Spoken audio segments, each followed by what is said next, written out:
Assalamualaikum warahmatullahi wabarakatuh. Waalaikumsalam warahmatullahi wabarakatuh. Innal hamdalillah nahmaduhu wa nasta'inuhu wa nastaghfiruh wa na'udzu billahi min shururi anfusina wa min sayyiati a'malina. May yahdihillahu fala mudhillalah wa may yudlil fala hadiyalah. Asyhadu an la ilaha illallah wahdahu la syarikalah wa asyhadu anna Muhammadan abduhu wa rasuluh. Allahumma salli wa sallim wa barik ala Muhammadin wa ala alihi wa ashabi ajma'in. Subhanaka la ilma lana illa ma 'allamtana innaka antal alimul hakim. Allahumma aftah lana hikmataka wansur alaina rahmataka min khuzaini rahmatika ya arhamar rahimin. Qala Allah Ta'ala fi kitabil karim, a'udzu billahi minasy syaithanir rajim.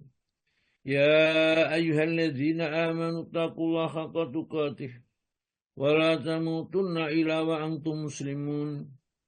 Ya ayyuhan nasu taqu rabbakumul ladzi khalaqakum min nafsin wahidah wa khalaqa minha zawjaha wa bassa minhuma rijalan katsiran wa nisaa'a. Wattaqullaha alladzi tasaaluna bihi wal arham innallaha kana 'alaikum raqiba. Ya ayyuhalladzina amanu taqullaha wa qulu qawlan sadida yuslih lakum a'malakum wa yaghfir lakum dzunubakum wa may yuti'illaha wa rasulahu faqad faza fawzan 'azima. Amma ba'du fa innal asdaqal hadits kitabullah wa khairal hadi Muhammadin sallallahu alaihi wasallam wa syarrul umuri muhdatsatuha wa kullu muhdatsatin bid'ah wa kullu bid'atin dhalalah wa kullu dhalalatin finnar. Saudaraku kaum muslimin, Bapak dan Ibu sekalian, jamaah Zoom Ashifa yang dirahmati oleh Allah, alhamdulillah kita kembali mendapat rahmat yang besar dari Allah Ta'ala. Dikumpulkan dengan orang-orang baik, orang yang ingat Allah, ingat akhirat, bukan orang yang senantiasanya dunia yang dipikirkan. Terbukti nampak bahwa masih menyempatkan dirinya untuk mempelajari agamanya dengan baik dan benar. Satu-satunya Zoom yang saya lihat ini yang aktif setiap pagi ngaji, nggak bosen-bosen ya. Ada banyak orangnya, ada 87 nggak bosen-bosen ngaji terus ya. Apa saja datang ngaji ya. Ini karena apa? Kita tidak tahu. Nah, apakah perbekalan kita sudah cukup apa belum tatkala dipanggil oleh Allah Ta'ala. Dan itu juga merupakan bentuk pengamalan di dalam surat Al-Asr yang 8 itu, wal tangdur nafsum ma qaddamat lighad wattaqullah innallaha khabirum bima ta'malun. Kita sudah senantiasa koreksi diri ya, kira-kira cukup enggak bekal yang kita bawa untuk menghadap kepada Allah nanti ya. Jangan kita terlena. Fayaqula rabbi laula akhortani la ajalin qarib ya. Kita baru kedatangan malaikat itu ya, kita baru kaget minta ditangguhkan kematiannya. Hatta idza jaa ahadakum maut wa qala rabbirji'un. Orang-orang kafir itu nanti kalau kedatangan kematian itu dia sambat, kembalikanlah kami ke dunia ini ya. Kenapa saya dulu tidak mau beriman? La'ali amalan solihan bima taraktu fiha. Akan saya kerjakan amal soleh, betul tidak jadi kafir itu. Kalah katalah tidak. Ya. Wa kalimatun qailuha, itulah kalimat yang kamu ucapkan saja.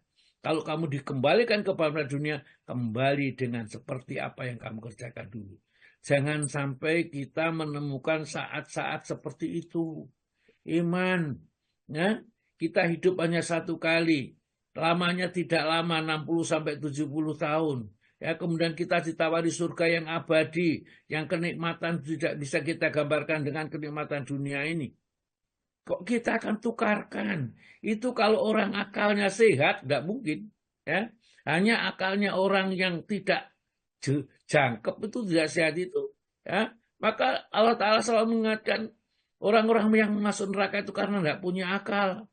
Ya. Atau akalnya tidak berfungsi. Ada akal tapi tidak berfungsi.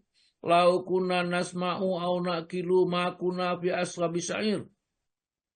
Kalau seandainya saya mau mendengarkan dan mau memanfaatkan akal yang diberikan oleh Allah kepada saya, tidak mungkin masuk neraka. Tidak mungkin karena Allah Ta'ala sudah sangat jelas petunjuknya di dalam Al-Quran, prakteknya di dalam sabda-sabda Nabi.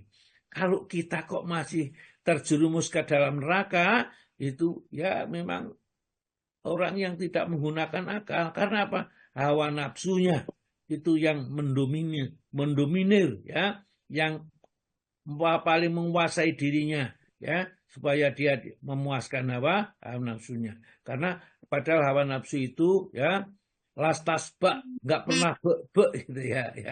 Ya dia berlindung kepada Allah wa min nafsi latasba, dari hawa nafsu yang tidak pernah kebe ya, yang tidak pernah ada puasnya ya. Jadi kalau kita ngaji seperti ini, sejenak melupakan ya apa-apa yang ya senantiasa kita pikirkan seakan-akan kita tidak bisa lepas. Baiklah Bapak dan Ibu sekalian yang berbahagia, ya kita akan mulai dengan membaca Al-Quran. Mestinya kita tafsir Al-Quran, tapi hari ini saya akan agak memfokuskan kepada beberapa hukum-hukum syariat ini. Karena sholat itu penting, saya akan masuk ke bab imamah. Namun sebelumnya nanti juga akan saya menerangkan tentang hal-hal yang penting berkaitan dengan wudhu, karena wudhu itu saran untuk sholat. Ya, untuk membersihkan najis tadi sedikit sudah saya singgung. Ya nanti suatu saat sebelumnya itu saya singgung lagi. Berkali-kali diulang-ulang sehingga kita itu benar-benar tidak lupa lagi ya nanti. Dan kalau tidak jelas, boleh bertanya ya sampai jelas. Saya itu dulu kenapa ya seperti ini, dulu itu menyesal ya kenapa saya nggak belajar sejak dulu ya, sehingga saya nggak ngerti. Kalau ditanya orang juga tidak bisa ya. Dan orang-orang itu rata-rata ya mengandalkan bertanya saja. Kalau sudah yang ditanya salah, bagaimana nanti ya?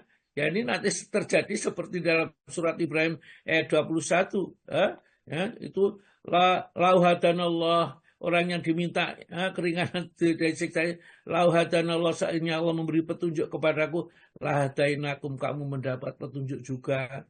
Saya sesat, kamu juga sesat, itu wajar ya, sawaun alaina, sama saja kepada kami ini ya, ajazikna, apakah kami sambat atau sambat mengeluh, amsobarna, atau kalau kita sabar sudah masuk neraka itu, maka nami makhis, kita tidak bisa keluar dari neraka ini ya. Jangan sampai hal-hal itu terjadi penyesalan nanti. Maka itu sekarang ayo sekarang itu belajar. Yang seperti ini berkali-kali ditekankan, namanya orang yang sadar ya juga beberapa orang. Saya itu ngajak haji itu, sudah saya ngajak haji, kadang-kadang saya jemput dengan mobil ya, kemudian saya ajak ke sana, saya berikan makanan, diberikan jajan, kemudian kadang-kadang pulang itu masih saya tidak ada yang mau susah. Ngajak orang itu berat Pak, ngajak orang mendapat petunjuk. Karena apa? Setan itu kuat sekali. Asyaitonu syaidukumul waqra wa ya'muruna bil faksha. Setan itu kalau orang mau sedekah ditakuti miskin, kalau mau berbuat baik dia kemudian diajak kepada perbuatan keji dan mungkar. Itu tugasnya setan. Maka begitu berat kan? Saman rasakan kalau saman berat sekali melakukan kebaikan, berarti beriman. Ya, karena ada rasa berat. Kalau enteng saja melakukan perbuatan, ya sudah, nggak ada iman, nggak apa-apa ya, nggak ada beban sama sekali. Baiklah, kita akan melanjutkan membaca surat ini, adalah surat Al-Fat. Surat Al-Fat itu surat yang menggembirakan. Saya berharap ada jamaah yang hafal ya, dari surat Al-Fat ini. Ya. Jadi nanti yang hafal surat Al-Fat ini, saya kirimkan buku fikih sunnah Sayyid Sabiq jilid 3. WA alamatnya kepada saya, nanti saya kirimkan ke alamat rumahnya ya, yang hafal surat Al-Fat ya. Ini Kan sebenarnya hafal itu untuk dirinya sendiri. Ini hanya satu dorongan saja. Kalau beli ya nggak mahal, tapi rasanya senang. Kalau nanti ini saya muncai ada 4 atau 5 buku ya. Ini saya pikir yang tertarik itu enggak banyak. Tapi kalau tertarik banyak, nanti saya japri saja ya. Hafalan itu saya semak sendiri ya, tidak disemak di hadapan orang banyak ini. Kalau memang sudah benar dan mereka jujur bahwa sudah dihafal, nanti saya kirimkan. Mungkin dengan buku-buku yang lain yang bermanfaat juga ya. Karena saya sangat suka kepada orang yang perhatian kepada Al-Qur'an. Menghafalkan surat Al-Fat itu berat kalau kita tidak ditakdirkan oleh Allah, tidak mungkin bisa ya. Ya, Bu Wati sudah hafal 3 kemarin, sudah tambah 1 lagi 4 atau tambah lagi 2 5 ya. Sudah Kalau tambah sedikit Ustaz. ya terus saja Bu, terus saja. Nanti hadiah khusus buku Saya jilid-jilid. masih hafal 3 Ustaz. Iya, sudah hafal yang 3 kemarin itu ya. 3 ya tambah 1 4. Sudah Ini 4 loh Bu, Ustaz. anginnya tambah, kemudian kalau nggak diulangi hilang lagi yang Hilang kemarin Ustaz. itu. Betul Ustaz. Harus terus dibaca. Ya. Ustaz. Nah, ini Bu Dwi sedang merintis ini ya, Bu Dwi ya, sedang merintis penghafalan. Ya, bukan hadiahnya, nanti hadiah itu bisa dikasihkan kepada orang lain kalau kita sudah punya ada rasa senang. Orang lain disuruh menghafalkan aja kulhu saja lah, kulhu atau pulang diberi pelawak itu. Kalau mereka tidak pernah menghafalkan, nanti kita hadiahi kan senang ya. Kalau tingkat sita ya paling tidak surat Al-Fat, nanti ada surat Al-Hujurat. Waduh, saya punya buku yang bagus ya. Nanti saya namanya buku bimbingan menuju tingkat mukmin. Tebal bukunya ini ya, yang ditulis Imam Al-Ghazali, itu ringkasan dari Ihya Ulumuddin ya. Jadi nanti kalau ada yang memang bisa hafal ya, dua surat saja. Surat Al-Fat dengan surat Al-Hujurat, 2 surat yang berdampingan. Yang satu 29 ayat, yang satu hanya 18 ayat ya itu ya. Ini menuju tingkat mukmin yang sempurna nanti ya. Bukunya ini bisa dibaca mulai awal sampai akhir, lengkap ya, dengan tasawuf dan segala macamnya. Nanti kalau memang sudah hafal, siapa saja ya, yang tentunya yang duluan, karena bukunya cuma 1 saya punya ya. 2 untuk 1 saya sendiri, yang 1 ini mungkin akan saya berikan. Kemudian saya juga mempunyai buku Adabul Mufrad ya. Buku-buku yang tidak saya aktif membacanya dengan banyak itu, saya kepingin menghadiahkan kepada siapa saja yang mau ya, kemudian mau menghafal ya Al-Qur'an, menghafal ini. Karena saya sendiri tidak bisa, barangkali dengan Bapak yang menghafal ini, dengan dorongan dari saya ini, saya bisa mendapat sedikit percikan pahala ya, dari Allah yang saya mendorongnya ini. Mudah-mudahan ya, karena amal itu tergantung pada kita sendiri ya. Kullu nafsin bima ladai rohinah. Setiap manusia akan tergadai dengan amalnya, ilal ashabul yamin, kecuali golongan kanan ya. Fi jannati yatasaalun, mereka di dalam surga saling bertanya-tanya. Masalah kakum bisakar. Surat apa ya? Ada yang mengerti itu? Surat Mudatsir ya. Jadi nanti di sana ayatnya sekitar 38 sampai 47 itu kalau kita baca bagus sekali. Baiklah ya, kita langsung aja surat Al-Fat, surat nomor berapa? 48. 48. Ayatnya ayat 5 ya Bu ya. Ya. 6 sampai 9 Pak Ustaz. Oh, 6 sampai berapa? 9. Iya, 6 sampai 9. Biar tidak terlalu banyak, 3 saja. Monggo Bapak dibaca. Iya, monggo. Oke, Ustaz. Assalamualaikum warahmatullahi wabarakatuh. Waalaikumsalam warahmatullahi Wabarakatuh.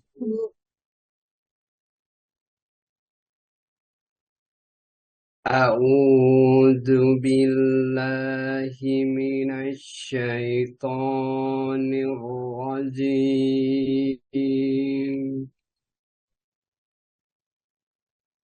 Bismillahirrahmanirrahim. ويعذب المنافقين والمنافقات والمشركين والمشركات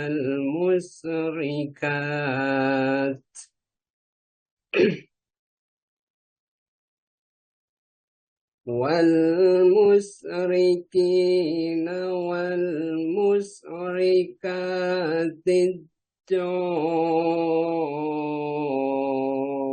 الظانين بالله ظن السوء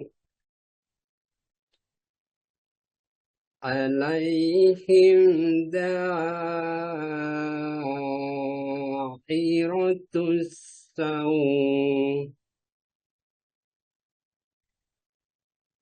وغضب الله عليهم ولعنهم وأعد لهم جهنم وساءت مصيرا ولله جنود السماوات والأرض وكان الله عزيزا حكيما إنا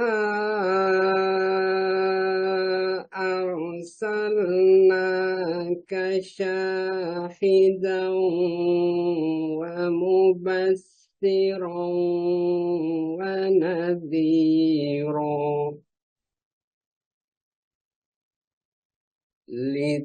لتؤمنوا بالله ورسوله وتعزروه وتوقروه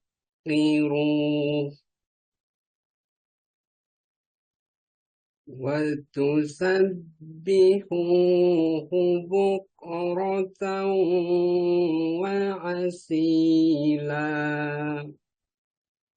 Sadaqallahul azim.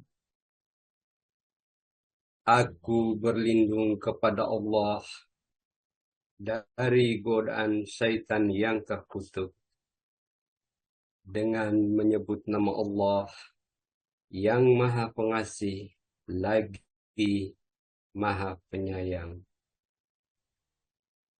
Dan dia mengajak orang-orang munafik laki-laki dan perempuan, dan juga orang-orang musyrik laki-laki dan perempuan yang berprasangka buruk terhadap Allah. Mereka akan mendapat giliran azab yang buruk, dan Allah murka kepada mereka dan mengutuk mereka, serta menyediakan neraka jahanam bagi mereka. Dan neraka jahanam itu seburuk-buruk tempat kembali.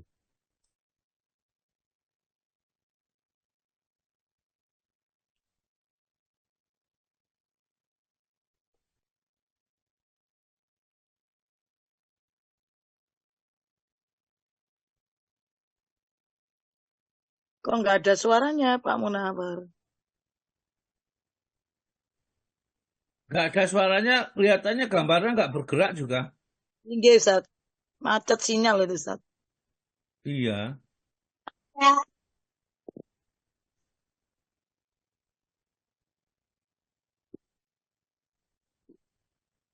Maha benar Allah atas segala firman-Nya.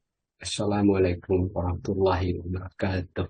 Waalaikumsalam warahmatullahi wabarakatuh. Alhamdulillah, terima kasih banyak Pak Munawar ya, sudah membacakan dengan baik sekali. Hanya sayang ini sinyalnya agak terganggu sehingga beberapa ayat tadi, beberapa kalimat sempat terpotong dan tahu-tahu sudah shadaqallahul azim, sudah selesai. Tapi tidak apa-apa, pahalanya sempurna Pak. Ya, ini kan sinyal itu kan kita tidak bisa menciptakan sinyal, itu Allah Ta'ala ya semuanya.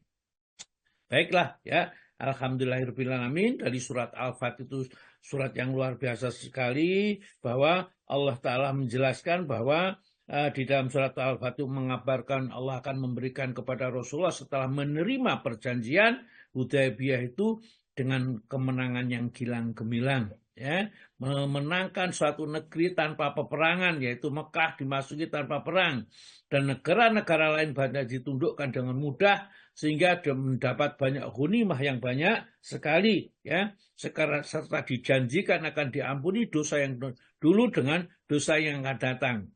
Tentunya kalau Rasulullah sudah pasti, ya, karena ayat ini ditentukan disebutkan oleh Allah Ta'ala ini sebagai kabar gembira bagi orang Muslim juga.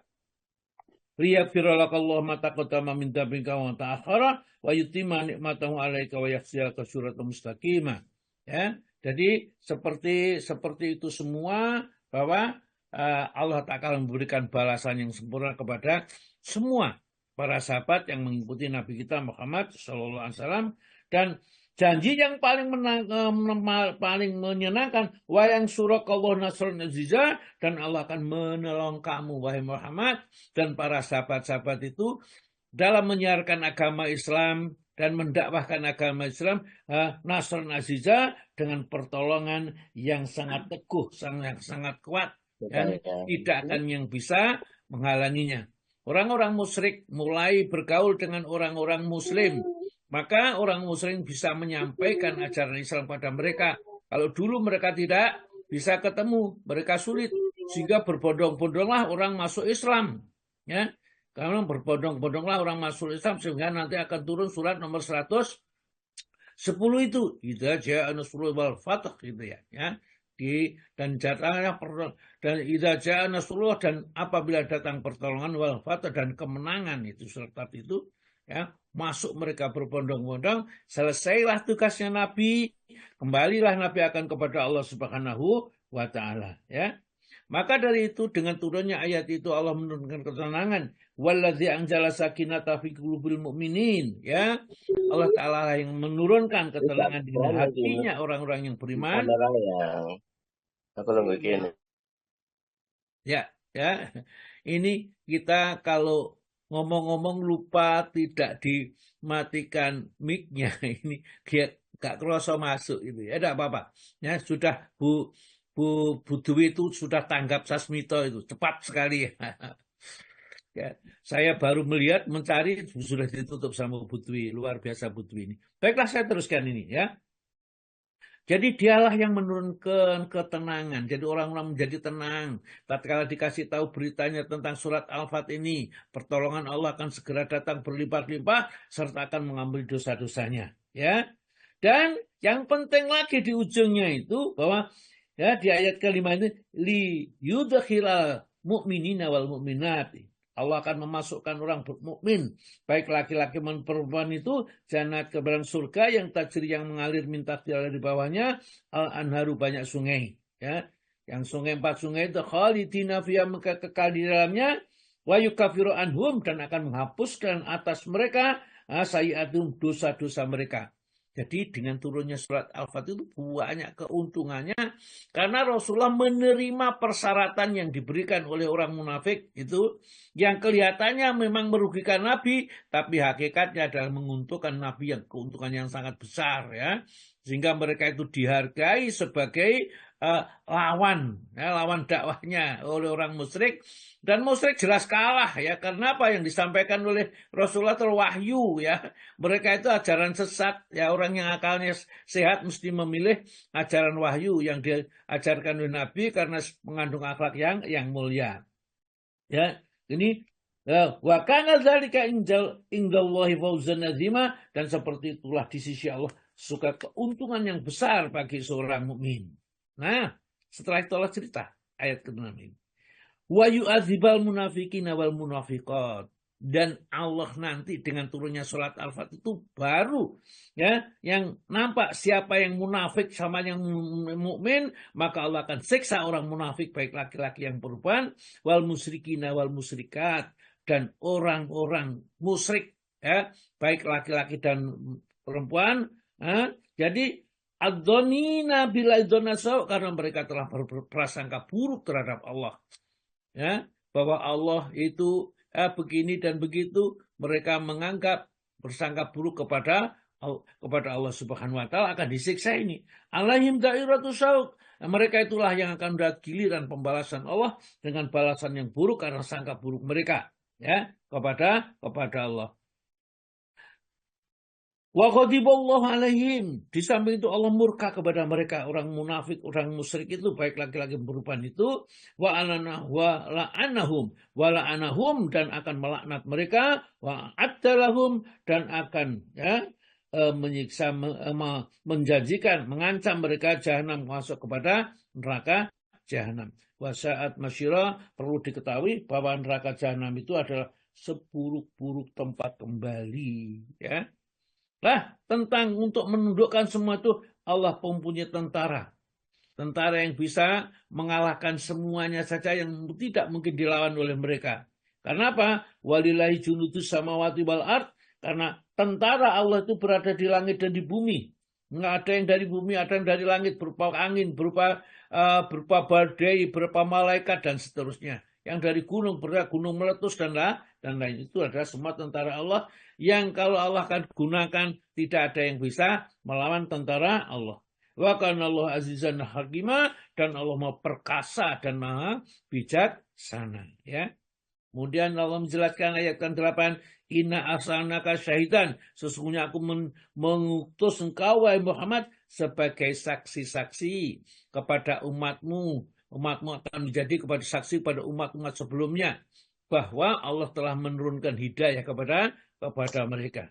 Syahidan wa mubasyiran, dan sebagai kabar gembira.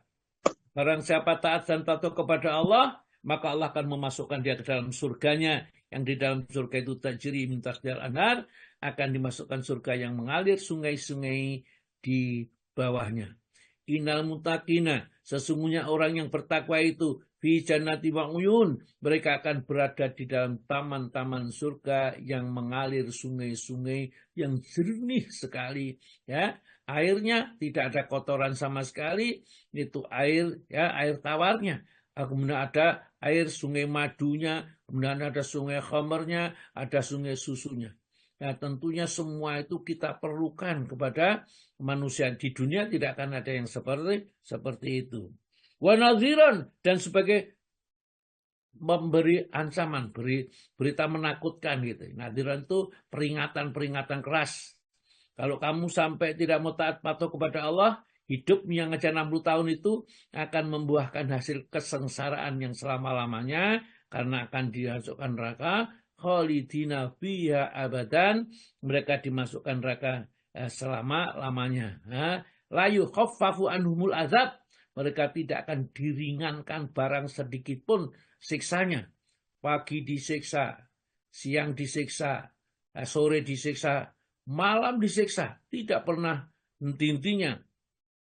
Ulamana dijat juludhum badalnahum juludan ghairaha, setiap kali kulit mereka melepuh saking panasnya, terbakar hangus habis, diganti oleh Allah kulit yang lain agar mereka bisa merasakan betapa pedihnya siksa yang diberikan. Ini sudah dikasih tahu di dunia. Nah, kalau di dunia kita tetap saja pemberitahuan Allah kepada kita seperti ini dianggap dongeng, ya nanti rasakan ini, ya. Jadi apakah ini sihir atau kamu ini tidak bisa melihat? Di dalam ayat Quran diterangkan seperti itu, ya. Mereka kalau begitu melihat neraka yang nampak itu, siat wujuhul ladzina kafaru, maka menjadi pucat pasilah, ya, wajahnya orang-orang kafir itu. Jadi tatkala melihat siksa yang diancamkan, yang didustakan dulu, mereka melihatnya begitu dahsyat, pucat pasilah, ya, mereka melihatnya seperti itu, ya. Diutusnya Rasul oleh Allah ke muka bumi itu, di samping sebagai saksi, sebagai pemberi kabar gembira dan peringatan, juga litu'minu billah, agar kalian bisa beriman kepada Allah wa rasulih, dan utusannya. Beriman kepada Allah mengerjakan semua yang diperintahkan oleh Allah, menjauhi semua yang dilarang oleh Allah dengan bercontoh atau berteladan kepada Nabi kita Muhammad sallallahu alaihi wasallam. Wa tu'azziruhu, dan untuk meneguhkan agamanya. Jadi Rasulullah itu diutus meneguhkan agamanya. Wa tuwaqqiruhu, dan untuk memuliakan Allah, memuliakan juga agama yang dibawa oleh Nabi itu, atau waqiruhu juga bisa arti untuk membesarkan agamanya. Jadi Rasulullah diutus ini waktu sabihu, dan agar supaya kamu mentasbih, membaca tasbih kepadanya bukratahu wa asilah, baik di waktu pagi maupun di waktu petang. Munculnya adalah zikir pagi dan zikir petang, ya.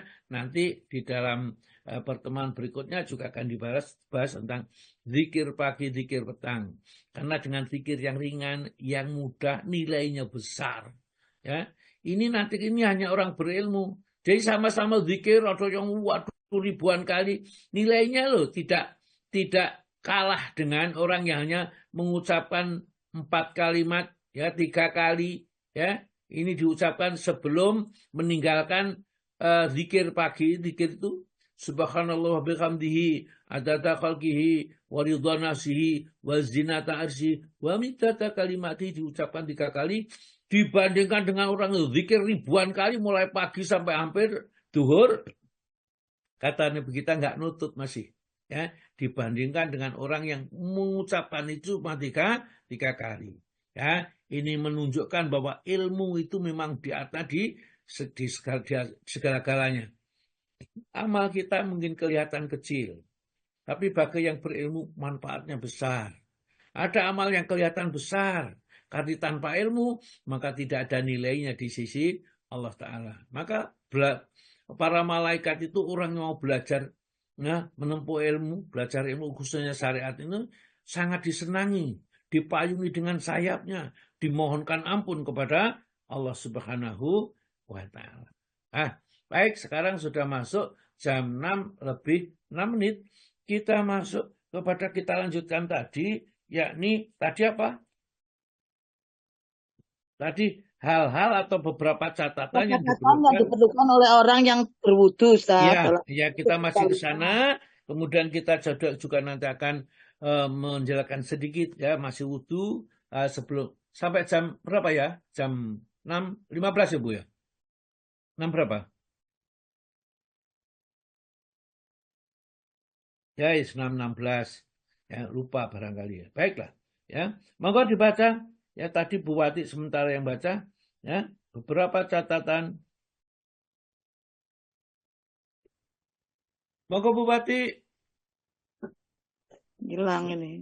Bu Wati tidak ada, monggo dibantu. Siapa Pak? Pak Srikom juga bilang. Ada. Ada Bu? Ada. Masih ada ya. Monggo Bu. Tadi halaman berapa nih Ustaz? 135 berarti 135. Ditinggalnya Andi tadi. 135. Beberapa catatan yang diperlukan oleh orang yang berwudu. 1. Iya Ustaz. G, 1. Mengatakan kata-kata yang tidak terlarang, sementara berwudu diperbolehkan. Tidak ada ditemukan dalam sunnah yang menyatakannya terlarang. Jadi ibu misalnya sedang wudu ditanya kuncinya di mana, ya, anaknya tadi pergi kemana, tidak boleh sambil wudu sambil jawab tidak masalah. Kalau sholat nggak boleh, kalau wudu diperbolehkan. Karena tidak ada dalil yang melarang tatkala wudu itu tidak boleh berbicara. Ya, boleh ya. Misalnya. Terus yang kedua. 2. Berdoa ketika membasuh anggota-anggota itu batal dan tidak beralasan. Maksudnya batal itu adalah nggak ada dalilnya gitu, bukan batal wudunya ya. Tidak ada dalil. Jadi misalnya sambil mengusap muka, sambil berdoa, ya Allah putihkan wajahku nanti di akhirat ya Allah. Kemudian tatkala membaca tangan kanan itu, ya jadikanlah tangan kanan ini ya Allah untuk menerima kitab catatan amalnya ya Allah. Ya, tatkala membaca tangan kirinya itu, ya dia berdoa jangan sampai ya Allah tangan kiri yang digunakan untuk menerima catatan. Itu sebenarnya semuanya tidak buruk, tapi tidak diajarkan oleh Nabi. Maka kita tidak dianjurkan berdoa seperti itu. Ya. Nah ini ajaran-ajaran itu ada dari sebagian mungkin dari ulama yang mengajarkan kepada kita. Kembali karena ibadah itu adalah ini muntabik, mengikuti, bukan mubtadi, bukan menciptakan, ikuti aja yang sudah diajarkan Nabi. Ini tidak ada, maka kita juga tidak dianjurkan berdoa ketika wudhu. Tidak ada. Berdoa ketika wudhu tidak diajarkan. Terus Bu, nomor 3. 3. Seandainya orang yang berwudu itu bimbang tentang bilangan basuhan, diambillah yang telah diyakini, yakni bilangan yang lebih kecil. Ya, jadi misalnya kita membasuh muka itu 3 kali. Loh, ini 2 kali atau 3 kali ya. Maka diambil yang 2 kali. Kemudian tambah lagi basuhan 1 kali. Karena mesti yang 2 kali itu yang yakin, sekedar yang 3 kali itu masih ragu-ragu. Jadi begitu kalau membasuh kaki misalnya harus dibasuh 3 kali. Kok kita nggak tahu jumlahnya atau mungkin ragu-ragu ya, yang kita yakini berapa kali. Itu yang ketiga. Monggo terus, Bu. 4. Terdapatnya barang yang membatas pada anggota wudhu manapun, misalnya lilin membatalkannya. Tetapi kalau hanya warna saja seperti berinai, maka tidak mempengaruhi sahnya wudhu. Karena itu ia tidak menghalangi sampai airnya ke kulit. Jadi kalau kita wudhu, kemudian sementara tangan kita atau mungkin ibu jari kita atau mungkin siku kita atau tangan kita, kaki kita ada catnya yang menghalangi air menyentuh kulit atau mungkin ada salon pas, endeplas gitu ya. Endeplas itu, salon pas itu yang menghalangi ya. Mungkin karena kena luka sedikit kemudian ditutup dengan salon endeplas gitu. Kemudian tidak dilepaskan, maka wudhunya tidak sah. Ya, wudhunya tidak sah, maka harus dilepaskan supaya air itu mengenai kulit. Namun, kalau sekedar mungkin ini ya, misalnya masang apa warna saja ya, kena sombo, kena apa, yang itu tidak menghalang-halangi, tidak apa-apa. Termasuk kutek. Kutek itu adalah yang cat kuku itu harus dibersihkan. Tidak boleh itu, karena apa? Nanti kukunya itu tidak bisa kena air, sehingga menyebabkan wudhunya tidak sempurna. Ya, menyebabkan wudhunya tidak sempurna. Jadi pakai kutek itu harus dibersihkan. Tapi kalau pacar itu ya pacar yang berupa merah, tapi dengan cara tidak dicat tadi, cat kuku itu tidak masalah karena itu tidak menghalangi air ke dalam kukunya ini. Ya. Ini perlu diperhatikan khususnya kalau mandi. Ya, mandi itu juga tidak boleh ada kulit yang tidak kena aliran air. Ya, air mandi janabah.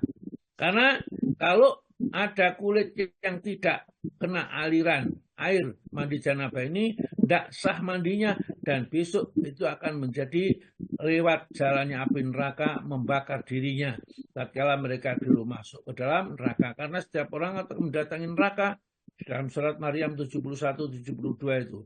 Nah inilah ya sholat janabah, mandi janabah harus betul-betul ngerti bahwa semua permukaan kulit itu harus terbasuh tentunya, kecuali bagi seorang wanita yang biasanya mengepang rambutnya atau pakai sanggul rambutnya itu cukup disiram 3 kali saja di atas kepalanya, kemudian memasukkan jari-jarinya itu ke akar-akar rambut ya, seperti itu.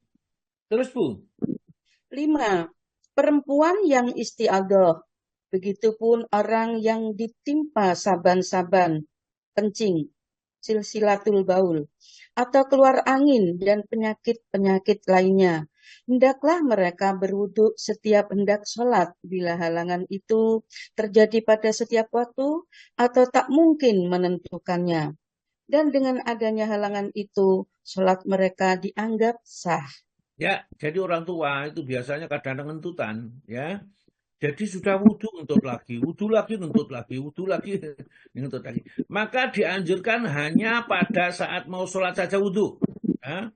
Jadi nanti kalau sudah itu, maka kita sholat terus. Kalau toh terjadi kentut misalnya, maka terus saja sholat dan tidak usah mengulang sholatnya karena itu penyakit ya, karena suatu penyakit atau tetes itu, tetes kencingnya atau apa saja model-model penyakit yang seperti itu, maka karena itu darurat ya, maka diperbolehkan. Hanya saja dianjurkan pada saat mau sholat saja mereka itu melaksanakan wudhu ya, melaksanakan wudhu. Monggo Bu teruskan. Minta bantuan kepada orang lain dalam berwudu dibolehkan. Ya, jadi kalau kita sakit atau kita dalam keadaan berhalangan, sakit itu minta supaya dibasuhkan tangannya atau mukanya atau kakinya, diperbolehkan. Jadi tidak harus kita sendiri yang basuh, khususnya bagi mereka yang sakit ya. Yang sakit itu tentunya tidak bisa tayamum misalnya, tidak bisa tayamum sendiri, maka kita yang niat, kemudian orang lain mentayamum kita sesuai dengan apa yang sudah kita ketahui. Hanya saja kita harus mengerti ilmu tayamum. Yang kadang-kadang yang kadang disayangkan itu ya rumah sakitnya Islam. Tapi tatkala mereka di rumah sudah masuk waktu sholat, mereka para perawatnya itu tidak pernah mengingatkan waktu sholat atau mengajari tayamum kepada para pasien yang pada saat itu sakit. Itu yang kadang-kadang disayangkan. Ya, mestinya ada ya pelatihan seperti itu sehingga baik pasien maupun perawatnya mengerti caranya bertayamum pada saat kita sakit atau sholatnya sholat orang sakit. Terus Bu. Begitu pula boleh orang berwudu itu mengeringkan anggota tubuhnya dengan handuk dan lain-lain, baik di musim panas maupun di musim dingin. Iya. Baik ya. Sekarang kita masuk Pak Stikom sekarang, Pak Stikom ini. Ya. Siap Ustaz. Halaman 214 Pak. Tentang apa Ustaz? Oh, tapi sebelum 214 dulu ada yang penting ya. Pembahasan imam adalah yang tidak membatalkan wudhu dulu Pak ya. Nanti baru masuk sana. Ustaz. Halaman 207. Yang tidak membatalkan wudhu apa yang membatalkan Ustaz? Yang tidak membatalkan sudah kemarin kan? Belum Ustaz. Belum. Masa sih? Ingat saya sudah. Gimana Pak Stikom sendiri yang bacakan dulu Pak. Dibaca secara ringkas saja ya. Ya. Halaman 190. Kalau saya 112 Ustaz yang membatalkan wudhu. Oh, yang di fikih sunnah. Ini yang Pak. Ini yang fikih sunnah Pak. Soki fikih sunnah. Soki fikih sunnah buku berapa Ustaz? Buku 1. Baik Ustaz, halaman 190.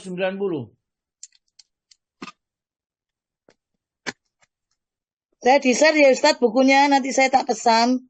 Oh iya, saya diingatkan ya, nanti Pak Stikom saya juga diingatkan, nanti tak butuhkan ya bukunya. Yang Bu Dwi ya Pak? Soki fikih sunnah saja. Ya, sama itu tadi yang tadi Pak Istiqom beli pesan belum datang itu. Kalau ensiklopedia sudah punya saya. Ya. Bu Dwi sudah punya kan Soki fikih sunnah? Belum, saya Soki fikih sunnah. Ya, Pak Istiqom nanti di-share aja. Japri. Jadi ya perkara-perkara yang membatalkan wudhu. Halaman 190. Oke. Baik Ustaz. Perkara-perkara yang membatalkan wudhu. Di sini halaman 184 Ustaz. Oh, perkara-perkara yang membatalkan wudhu monggo. Yang tidak membatalkan atau yang membatalkan Ustaz? Yang membatalkan dulu. Tadi katanya belum. Katanya Pak Bu tadi belum. 190. Kalau yang tidak membatalkan Ye. ya 207. Monggo. Ye. Perkara-perkara yang membatalkan wudhu. Ya, secara 1. ringkas saja Pak, ya secara ringkas saja. Keluarnya air seni, tinja, dan angin dari 2 jalan. Ya, jadi itu yang pertama kali yang kita sudah tahu itu yang batalkan wudhu, BAB ya, kemudian kentut ya atau kencing gitu aja yang gampangannya ya. Yang kedua Pak, halaman berikutnya. Kedua, keluarnya mani, wadi, dan madhi. Kalau mani itu jelas ya kita sudah tahu ya, air yang menyemprot keluar dari kemaluan dan disertai rasa nikmat ya. Wadi itu cairan yang keluar tatkala kita kencing, itu ada agak kental-kental itu ya. Dan madhi itu keluar pada saat kita terangsang ya tentang persenggaraan dan yang lain, itu namanya madhi.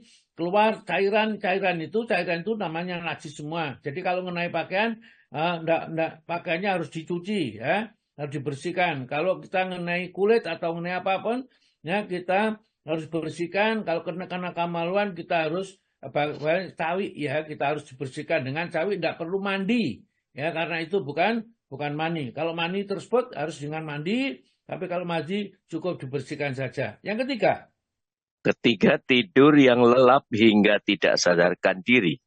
Jadi perkara tidur itu juga ada dipermasalahkan, ada tidur yang membatalkan, ada tidur yang tidak membatalkan ya.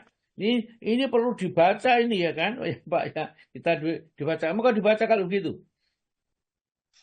Baik, atsar-atsar yang ada dalam masalah ini saling berselisih tentang wudhu karena tidur dan zahirnya saling bertentangan. Ada hadis-hadis yang secara zahir menjelaskan tidak wajibnya wudhu karena tidur. Sementara hadis-hadis lainnya secara zahir mewajibkan wudhu karena sesungguhnya tidur adalah hadas. Dalam hal ini, ulama terbagi dalam 2 pendapat. Mazhab yang menempuh jalan kompromi dan mazhab tarjih. Barang siapa yang berpendapat dengan mazhab tarjih, maka ada 2 kemungkinan. Pertama, ia menggugurkan kewajiban berwudu karena tidur secara mutlak dengan alasan tidur bukan hadas. Kedua, ia mewajibkan wudu secara mutlak dengan alasan tidur adalah hadas. Jadi metode tarjih itu maksudnya metode yang dilewati oleh ulama-ulama itu dengan mengambil pendapat yang paling sahih, yang paling kuat ya. Dan metode tarjih itu ternyata juga masih ada 2 pendapat. Ada yang menganggap bahwa tidur itu hadas, maka wajib wudu. Kemudian ada yang mengatakan tidur itu bukan hadas, maka tidak wajib wudu. Ada yang mengambil jalan dengan cara kompromi ya, atau thariqatul jam'i istilahnya di dalam ilmu hadis itu. Nah, semua hadis diambil ya. Nah, dan tidaklah ya, diambil yang tidak bertentangan sehingga mudah dikawinkan antara satu hadis dengan hadis yang lain dengan memberikan alasan-alasan. Jadi yang pakai thariqatul tarjih itu yang diambil yang terkuat. Maka di dalam Muhammadiyah itu, tarjih Muhammadiyah itu artinya orang-orang Muhammadiyah itu mengambil dari hadis-hadis yang ada itu, mana yang paling kuat, itu adalah yang dijadikan dasar hukum. Kemudian kalau thariqatul jam'i, hadis-hadis semua itu diambil, maka diambil jalan tengah di antaranya. Ya, karena hadis itu tidak begitu tegas yang melarang dan tidak tegas yang membolehkan. Maka diambil jalan thariqatul jam'i atau jalan mengkompromikan. Terus Pak, ya sebaliknya barang siapa memilih mazhab yang menempuh jalan kompromi, ia berpendapat bahwa tidur bukanlah hadas, melainkan hanya dugaan kuat adanya hadas. Mereka berselisih tentang sifat tidur yang mewajibkan wudu. Inilah 3 cara yang ditempuh ulama, dan dari ketiganya bercabang menjadi 8 pendapat berikut ini. Ya sebentar ya, ini supaya tidak terlalu panjang ya Pak ya. Jadi yang memandang thariqatul kompromi, thariqatul jam'i ini ya, di kompromi itu ya ada yang menganggap bahwa tetap ya bahwa tidur itu adalah bukan hadas. Oleh karena itu tidur tidak membatalkan wudhu. Karena apa? Karena Nabi kita pada saat ditunggu oleh para sahabat itu sampai terkantuk-kantuk ya. Nabi itu kemudian masuk masjid untuk dikomati para sahabat yang tidur sampai mendengkur itu tidaklah mereka berwudhu, langsung sholat bersama-sama dengan Nabi. Nah, dari situlah mereka menganggap tidur itu tidak membatalkan wudhu. Yang lain karena ada hadis yang menyatakan membatalkan, maka kalau tidurnya lelap saja, ya, sehingga diduga kuat bahwa tatkala tidur itu kentut gitu saja. Karena orang tidur itu tidak terasa tatkala dia kentut. Oleh karena itulah tidur termasuk kalau lelap membatalkan wudhu, kalau tidak lelap tidak membatalkan wudhu, ya. Jadi itu. Jadi di sini ada 8 pendapat itu, ringkasnya seperti itu. Nanti tolong dibaca yang berikutnya seluruh paham itu ya. Monggo teruskan, Pak. Yang pertama, itu tidur tidak membatalkan wudhu secara mutlak. Ini diriwayatkan dari sejumlah sahabat, di antaranya Ibnu Umar dan Abu Musa al-Ash'ari. Ini juga pendapat Sa'id bin Jabir, Mahlul, Ubaidah as-Salami, dan al-Auza'i, dan selainnya. Hujah mereka adalah: 1. Hadis Anas bin Malik radhiyallahu an, ia mengatakan, sholat sudah diiqamati, sementara Rasulullah SAW berbisik dengan seseorang. Beliau masih terus berbisik dengan seseorang hingga para sahabat tertidur. Kemudian beliau datang lalu sholat mengimami mereka. B.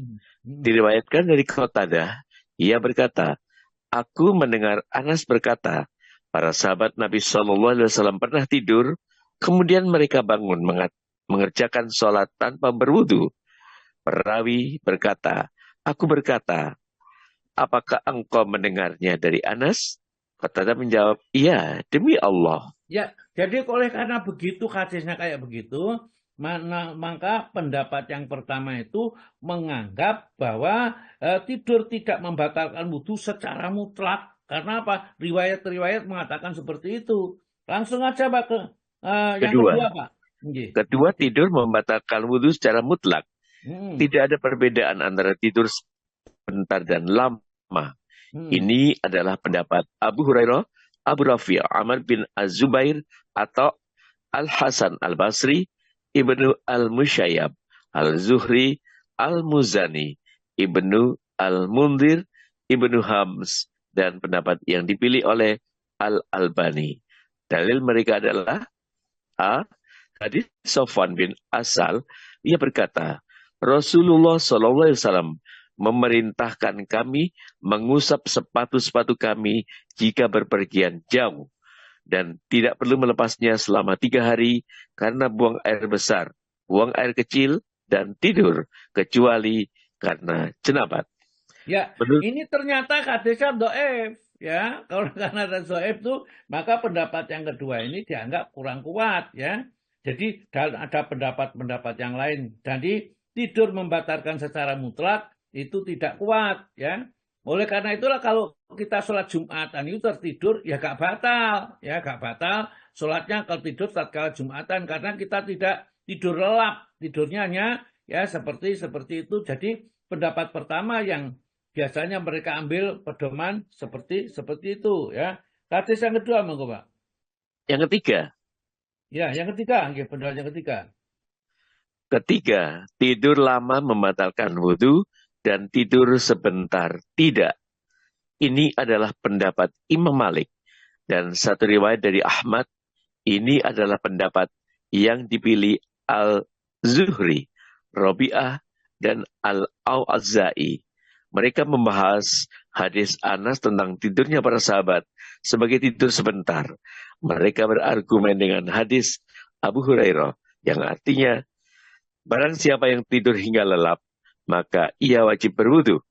Tapi jadi hanya yang wajib berwudu itu tidur hingga lelap, ya, yang sudah lupa sekali. Jadi maka dia menganggap bahwa tidur lama yang membatalkan wudhu, dan tidur sebentar tidak membatalkan wudhu. Siut, keseliep gitu lah. Ya, tidak membatalkan karena ya mesti terasa seandainya kentut lah kalau seperti itu. Oh gitu. Itu masih kecil. Dikasih Pendapat yang kedua, ya. Kemudian yang keempat Pak, langsung ketikan. Oke. Keempat, tidak batal wudhunya, kecuali jika ia tidur sambil bertelekan pada satu atau bersandar. Adapun orang yang tidur dalam rupa yang sholat, seperti ruku, sujud, berdiri atau duduk, maka tidak batal wudhunya. Baik itu dalam sholat maupun di luar sholat. Ini adalah pendapat Hamad As-Sauri, Abu Hanifah, dan rekan-rekannya, Daud Asy-Syafi'i. Hujah mereka adalah diriwayatkan dari Amr bin Shu'aib dari ayahnya, dari kakeknya yaitu Abdullah bin Amr bahwa Rasulullah SAW bersabda, tidak ada kewajiban berwudu atas orang yang tidur sambil duduk hingga ia meletakkan badannya. Akan Ya. tetapi hadisnya doif. Ya, ya. Jadi ini yang keempat seperti itu dibaca juga. Jadi di sini supaya kita mengerti aja dasar-dasarnya. Yang kelima Pak, langsung. Kelima, tidak membatalkan wudhu kecuali tidur seperti orang yang ruku dan sujud. An-Nawawi menisbahkannya kepada perkataan Ahmad. Mungkin alasannya adalah bahwa tidur dalam posisi ruku dan sujud diduga kuat dapat membatalkan wudhu karena angin mudah keluar dari dubur. Ya, jadi di sini kalau kita perhatikan, ya, maka yang lain-lain itu pendapat itu ada dugaan-dugaan, pendapat-pendapat bukan dari Nabi. Maka kalau dari Nabi yang diriwayatkan oleh sahabat tersebut, tatkala Rasulullah itu mau masuk masjid, mereka itu sudah tidur sampai mengorok-orok itu, tak ada mendengkur, kemudian dikumandangkan kumat, maka mereka langsung sholat, ya. Itu menunjukkan bahwa kalau tidurnya tidur seperti pada sahabat itu, maka tidak membatalkan wudhu. Yang kelima Pak. Kelima, tidak membatalkan wudhu kecuali tidur orang yang ruku dan sujud. An-Nawawi menisbatkannya kepada perkataan Ahmad. Mungkin alasannya adalah bahwa tidur dalam posisi ruku dan sujud diduga kuat dapat membatalkan wudhu karena angin mudah keluar dari dubur. Keenam, tidak membatalkan wudhu kecuali tidur seperti orang yang sujud. Pendapat ini juga diriwayatkan dari Ahmad. Ketujuh, tidur pada saat sedang sholat tidak membatalkan wudhu. Sedangkan tidur di luar sholat membatalkan wudhu. Ini diriwayatkan Abu Hanifah berdasarkan hadis yang telah lalu pada pendapat keempat. Kedelapan, tidak membatalkan wudhu jika ia tidur sambil duduk dengan mantap pada tempat duduknya, baik itu dalam sholat maupun di luar sholat, karena lama maupun sebentar, baik lama maupun sebentar. Ini adalah mazhab Syafi'i, karena tidur menurutnya bukanlah hadas itu sendiri, tetapi tidur adalah penyebab terbesarnya keluar hadas. Jadi seringkasnya bahwa tidur yang batalkan wudhu, tidur yang diduga kuat. Ya mestinya kalau tidur kita malam hari sampai pagi kan kita tidak sadar. Mungkin barangkali tengah-tengah malam itu kita terkentut, kita tidak terasa. Memang kalau kita lihat, kita kalau ada orang sebelah kita tertidur, kadang-kadang mereka kentut, mereka tidak terasa. Dan inilah ya yang dianggap batalkan. Sekarang langsung pendapat yang rajih, Pak. Pendapat yang rajih, tidur yang lelap hingga tiada kesadaran lagi dan ia tidak mendengar suara jatuhnya sesuatu dari tangannya, keluar air liurnya atau yang lainnya, maka itu membatalkan wudhu karena diduga kuat menyebabkan hadas. Tidak ada bedanya dalam masalah ini, baik tidur dalam keadaan berdiri, duduk, bersandar, ruku, maupun sujud. Jika pada pendapat pertama yang mereka maksud dengan tidur adalah tidur yang seperti ini, maka kami sependapat dengan mereka. Jika tidak, maka tidur sebentar. Jika tidak, maka tidur sebentar. yaitu mengantuk di mana seseorang masih merasakan sesuatu seperti yang disebutkan di atas. Maka hal itu tidaklah membatalkan wudhu dalam semua kondisi tidur. Berdasarkan hadis tentang tidurnya para sahabat, sehingga kepala mereka tertunduk. Dan hadis Ibnu Abbas tentang sholatnya bersama Nabi SAW. Dengan demikian, semua dalil yang ada dalam masalah ini dapat dikompromikan. Alhamdulillah. Jadi kalau kita tidur misalnya, kalau kita habis azan subuh, masalah jaraknya masih lama, kemudian nunggu sambil dikit, kemudian ketiduran, ya. Kadang-kadang sampai ngowoh gitu, saya lihat itu. Mungkin ada yang sampai mengeluarkan air liur, ya. Itu tidak membatalkan wudhu tidur yang seperti itu. Karena tidak diduga kuat bahwa dia akan kentut pada saat tidur seperti itu. Faidah, monggo Pak, ada faidahnya. Faedah. Karena tidur adalah penyebab utamanya keluar hadas yang mewajibkan wudhu, maka perkara batal atau tidaknya wudhu diserahkan kepada yang bersangkutan sesuai dengan kondisi tidurnya dan yang paling dominan menurut dugaannya. Jika ia ragu apakah tidurnya membatalkan wudhu atau tidak, maka secara zahir wudhunya tidak batal. Karena toharoh ditetapkan berdasarkan keyakinan dan tidak hilang karena keraguan.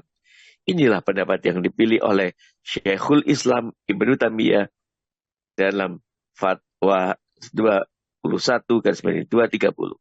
Ya, jadi begini. Jadi kalau kita tidur itu yakin kita apa? Kita berhadas atau enggak? Ngentut atau tidak? Kalau kita masih kita berkeyakinan barang dalam tidur kita kemudian ada kentut, maka kita batal. Kalau yakin, seyakin-yakinnya kita tidak kentut, tidak batal. Itulah yang menjadi pokok-pokok permasalahan apakah tidur itu membatalkan wudhu atau tidak membatalkan wudhu. Yang keempat, monggo Pak. Perkara-perkara yang membatalkan wudhu yang keempat, hilangnya akal disebabkan mabuk, pingsan atau gila. Hal ini membatalkan wudhu menurut ijma, karena hilangnya akal pada perkara-perkara ini lebih berat daripada tidur. Terus yang kelima? Yang kelima, menyentuh kemaluan tanpa alas, baik dengan syahwat maupun tanpa syahwat.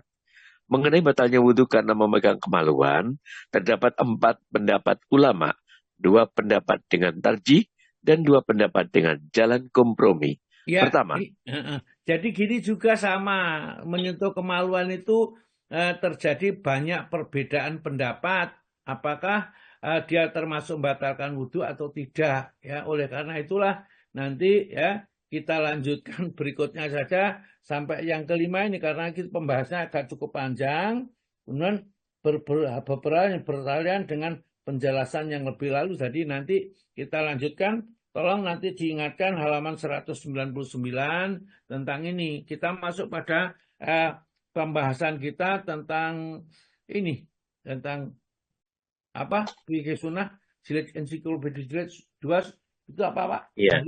Pembahasan ke-25 tentang imamah dalam sholat. Iya, tentang imamah di dalam sholat ya. Monggo Pak, ya, Pak tentang imamah di dalam sholat halaman 173. Tapi kita langsung masuk aja halaman 174. Yang kedua itu keutamaan imam ya, di dalam sholat. Yang pertama itu cuma definisi, jadi tidak begitu penting ya. Yang kita masuk aja yang ke bab keduanya itu keutamaan imam dalam sholat dan ilmu ya.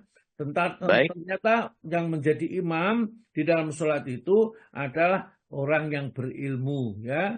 Ustaz, Ilmu apakah ilmu halaman 78 Ustaz. Buku saya halaman 78. 74 ya. 78 Ustaz buku saya. Oh iya. Y. Kedua Bu ya.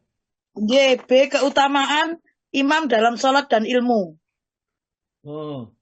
Buku baru itu Bu. Ya buku baru ini. Oh iya. Baru. Coba dilihat aja nanti sama enggak isinya. Maka Pak Istiqom dibaca. Iya. Kedua, keutamaan imam dalam sholat dan ilmu. 1. Imamah dalam sholat merupakan wilayah kepemimpinan syariat yang memiliki keutamaan. Hal itu didasarkan pada sabda Nabi SAW yang artinya, hendaklah yang mengimami satu kaum itu orang yang paling baik bacaan kitabullah atau Al-Qur'annya. Ya, jadi kita perlu tahu bahwa imam atau pemimpin wilayah itu kepemimpinan maksudnya, maka itu memang diperlukan oleh orang yang memiliki keilmuan, ya, keilmuan yang mendasari bahwa dia layak diangkat menjadi pemimpin. Ya, Rasulullah mengatakan,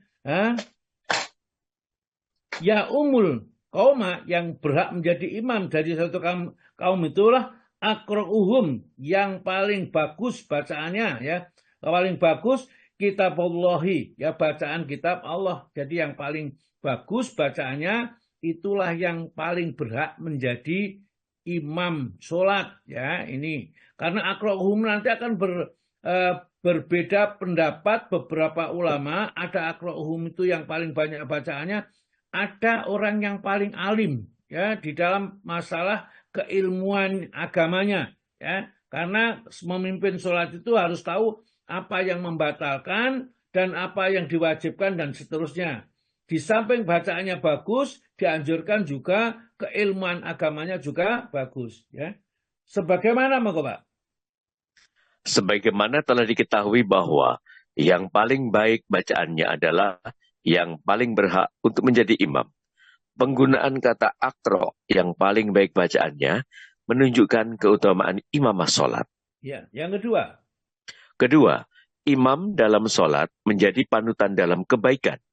Hal itu ditunjukkan oleh keumuman firman Allah Azza wa Jalla dalam menyifati hamba-hamba Allah yang ibadur Rahman. Dan mereka mengatakan dalam doa mereka kepada Rabb yang maha penyayang. Artinya, dan orang-orang yang berkata, Ya Rob kami, anugerahkanlah kami, istri-istri kami, dan keturunan kami sebagai penyenang hati kami, dan jadikanlah kami imam bagi orang-orang yang bertakwa. Quran Surat Al-Furqan ayat 74. Ya. Jadi imam dalam sholat menjadi panutan di dalam kebaikan. Jadi jangan mengangkat imam, baik imam sholat maupun imam dan negara mestinya, ya, khususnya imam sholat yang dibaca di sini adalah orang yang ahli maksiat. Jadi orang yang mesti pergi ke tempat pelacuran, ya, kemudian diangkat jadi imam sholat, jangan. Atau ahli bid'ah, orang yang senantiasa sering-sering menambah agama, diangkat jadi imam, jangan, ya. Yang menjadi imam itu adalah orang yang dapat dijadikan panutan dalam kebaikan, baik beribadah, berakhlak maupun budi pekertinya harus baik, itu diangkat, ya, seperti firman Allah di dalam surat Al-Furqan ayat 74 itu tentang mensifati ibadur Rahman, hamba-hamba yang dicintai oleh Allah Ta'ala itu adalah mereka yang walazina adalah orang yang berkata, walazina yakuluna adalah mereka yang berkata atau berdoa, Rabbana hablana, ya Allah karuniakanlah kepada kami min azwajina dari pasangan-pasangan hidup kami, wa dzurriyyatina dan anak keturunan kami, qurrata ayun yang menyejukkan pandangan mata, waj'alna dan jadikan kami lil muttaqina bagi orang yang bertakwa itu imaman sebagai imam, sebagai pemimpin orang-orang yang bertakwa kepada Allah. Artinya, monggo Pak. Artinya, jadikanlah kami imam-imam yang menjadi panutan dalam kebaikan. Ada juga yang mengatakan, maksudnya jadikan kami pemberi petunjuk yang selalu diberi petunjuk yang mengajak kepada kebaikan. Dengan demikian mereka telah memohon kepada Allah agar Dia menjadikan mereka sebagai imam ketakwaan yang selalu menjadi panutan bagi orang-orang yang bertakwa. Ibnu Zaid berkata, sebagaimana yang difirmankan Allah Azza wa Jalla kepada Ibrahim, sesungguhnya aku akan menjadikanmu imam bagi seluruh manusia. Surat Al-Baqarah ayat 124. Ya, jadi maksudnya jadikanlah kami imam-imam yang menjadi panutan dalam kebaikan. Ya, bukan imam-imam yang menjadi panutan dari orang kejahatan. Atau dalam arti lain, maksudnya ya jadikanlah kami pemberi petunjuk yang selalu diberi petunjuk. Jadi kita itu bisa memberi petunjuk kepada orang lain, sementara kita sendiri juga orang yang diberi petunjuk oleh Allah Ta'ala. Jangan sampai orang sesat menunjukkan kepada orang lain, ya, sehingga orang yang kita beri petunjuk dari petunjuk kita itu termasuk sesat sama dengan yang memberi petunjuk, ya. Jadi petunjuk yang mengajak kepada kebaikan. Jadi jangan sampai ya, orang-orang yang ahli kejahatan itu dijadikan imam, lebih-lebih imam dalam sholat, ya, imami aja sering ngombe-ngombe, cangkruan, yang nganggur ngomong terus di situ kang mengumbar, ya, apa namanya, fitnah kesana kemari. Jangan, ya, itu tidak boleh jadikan imam. Seperti Nabi Ibrahim tatkala diuji oleh Allah dengan segala macam ujian, ya, dan dia lolos dalam ujian itu, kemudian Allah Ta'ala berfirman, ini ja'iluka linnasi imaman, sesungguhnya kamu akan aku jadikan imam bagi manusia, suri tauladan dan petunjuk bagi manusia. Nabi Ibrahim pun berkata, wa min dzurriyyatina, ya, dan juga anak keturunanku, ya Allah. Ya, tapi janji saya tidak termasuk orang-orang yang zalim. Jadi semua anak keturunan yang baik-baik akan dijadikan imam yang baik. Kemudian juga Allah mengadukan imamah kepada orang yang dia anggap pantas menjadi imamah dalam agama. Allah berfirman dalam surat As-Sajdah ayat 24, monggo Pak. Ya, Allah menganugerahkan imamah kepada orang yang dianggap pantas mengemban imamah dalam agama dengan firman Allah yang artinya, dan kami jadikan di antara mereka itu pemimpin-pemimpin yang memberi petunjuk dengan perintah kami ketika mereka sabar. Dan adalah mereka meyakini ayat-ayat kami. Quran Surat As-Sajdah ayat 24. Artinya ketika mereka mampu bersabar menjalankan perintah-perintah Allah dan meninggalkan larangan-larangannya, serta bersabar dalam belajar, mengajar, dan berdakwah di jalan Allah. Dalam keimanan mereka sudah sampai pada tingkat yakin, yakni ilmu yang sempurna yang harus diamalkan. Di antara mereka terdapat imam-imam yang memberi petunjuk kepada kebenaran atas perintah Allah, mengajak kepada kebaikan, menyuruh berbuat baik, dan mencegah kemungkaran. Iya, ya. Jadi ketika mereka mampu bersabar menjalankan perintah-perintah Allah, jadi kalau sholat dikerjakan, jadi imam, mestinya sholatnya tepat pada waktunya. Jangan sampai imamnya itu sholat sering terlambat, ya. Ya, menunggu, ya, orang lain, sehingga apa, imamnya sendiri ya masih mandi, kita sudah siap semuanya, ya, kemudian makan lagi, ya. Imam sendiri tidak konsekuen. Dan ya, mereka menjadi imam itu harus pandai juga siap meninggalkan larangan-larangan yang dilarang oleh Allah untuk dikerjakannya. Jadi kalau Allah melarang minum-minum, gampangannya paling ringan, Allah Ta'ala itu melarang hal-hal membahayakan, narkoba, merokok misalnya. Yang jadi imam kasih soalnya merokok itu ya lebih baik cari imam yang tidak suka merokok aja. Ya meskipun merokok itu tidak sampai jatuh kepada haram dalam sebagian ulama, ya sebagian ulama mengatakan nggak haram, cuman makruh, tapi bagaimana orang yang akan menjadi pimpinan kita dalam memimpin menghadap kepada Allah, orang yang mengerjakan perbuatan-perbuatan yang dibenci oleh Allah, tentu tidak layak kita mengangkat orang yang seperti itu, ya. Dan ternyata orang yang jadi imam itu mendapat doa dari Nabi, ya. Monggo Pak, yang berikutnya. Ya. Ketiga, doa Nabi SAW agar para imam selalu mendapatkan bimbingan. Dari Abi Hurairah radhiyallahu anhu, dia bercerita, Rasulullah SAW bersabda yang artinya, seorang imam itu bertanggung jawab dan seorang muadzin itu dipercaya. Ya Allah, bimbinglah para imam dan berikanlah ampunan kepada para muadzin. Ya, terus? 4. Keutamaan imamah itu sudah sangat populer yang Nabi SAW sendiri menjadi imam. Demikian. Sudah. Jadi tadi imam itu sebagai penjamin, ya, atau imam itu sebagai orang yang bertanggung jawab, yang akan mempertanggungjawabkan pada saat ibadah kita kepada Allah. Sedang muadzin, orang yang dipercaya, maksudnya orang yang mengerti maksudnya waktu. Jadi jangan sampai muadzinnya itu nggak ngerti kapan maksudnya waktu sholat. Maka disebutkan muadzin itu adalah mu'tamanun, adalah orang yang dipercaya, sedangkan imam itu dominun adalah orang yang menjamin. Sudah kita tahu bahwa antara imam dan muadzin itu ada yang menganggap lebih utama imam, ada yang lebih utama dengan muadzin. Tapi bagaimanapun juga kalau kita lihat Rasulullah itu sebagai imam dan Bilal sebagai muadzin. Ya, kalau kita ambil dari pokoknya ini, maka imam itu lebih utama dari muadzin.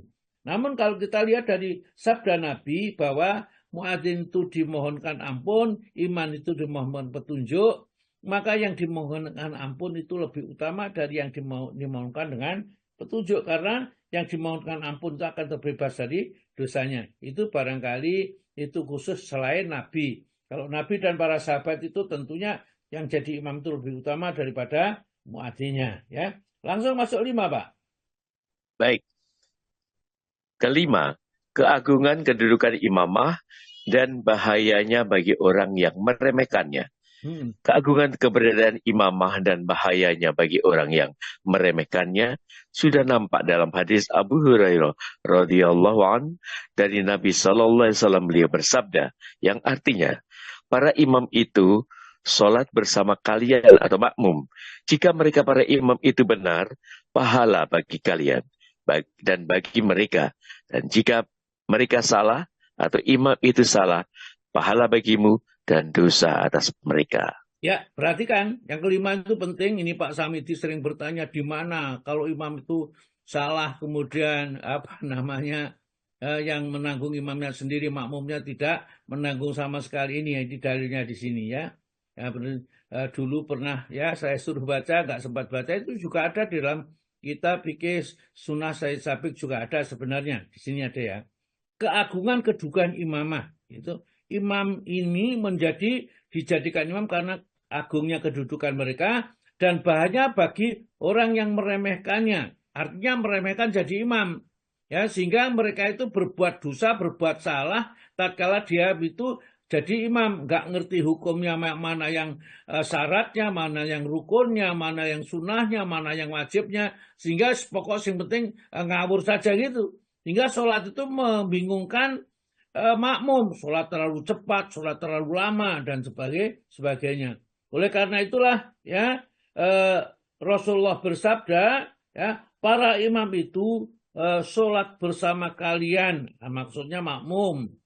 Jika mereka para imam itu benar sholatnya, ya wudunya benar, syarat rukunnya benar, pakaian dan lainnya, maka pahala bagi kalian dan bagi mereka.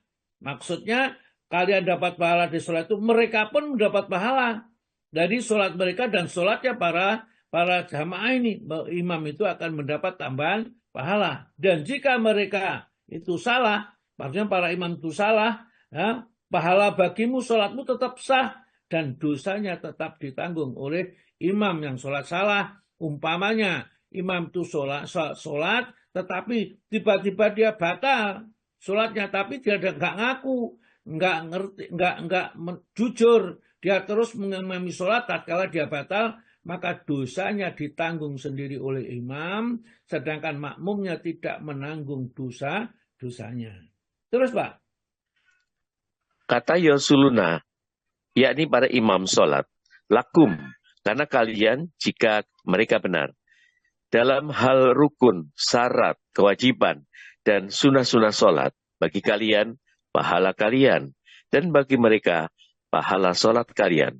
Jika mereka salah, yakni melakukan salah dalam sholat mereka, seperti mereka berhadas bagi kalian, pahala sholat, dan bagi mereka sanksinya.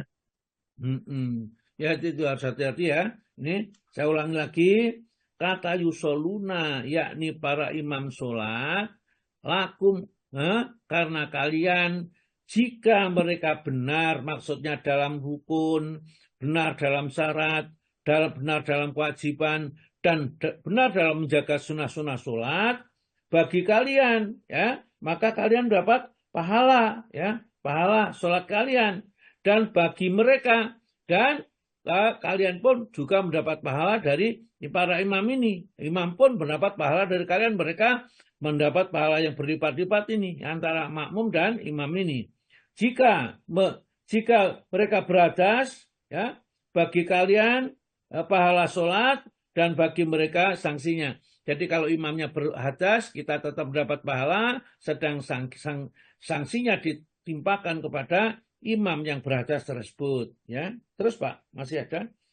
Ya, dari Uqbah bin Amr radhiyallahu an, dia bercerita, aku pernah mendengar Rasulullah SAW bersabda yang artinya, barang siapa mengimami orang-orang yang barang siapa mengimami orang-orang dan sholat tepat pada waktunya, maka pahalanya baginya dan bagi mereka atau para makmum. Dan barang siapa mengurangi sesuatu dari itu, maka dosa baginya dan tidak dosa bagi mereka. Dari Sahal bin Sa'ad, dia bercerita, aku pernah mendengar Rasulullah bersabda yang artinya, imam itu bertanggung jawab. Jika dia baik, pahalanya baginya dan bagi mereka. Dan jika dia tidak baik, dosa baginya dan tidak dosa bagi mereka. Ya, jadi saya kira dengan penjelasan ini Pak Samiti yang dulu tanya sudah tahu dalilnya, karena kepingin tahu dalilnya ya saya suruh baca sendiri buku Fikih Sunnah saya Sabik jilid 2 tentang bab imamah ya, masih kok belum dibaca, barangkali gak sempat karena banyak kurang punya waktu. Nah, ini sudah dibacakan tadi hadis-hadisnya dan kita sudah mendengarkan semuanya. Baiklah, sementara saya pikir sampai di sini dulu. Monggo, Pak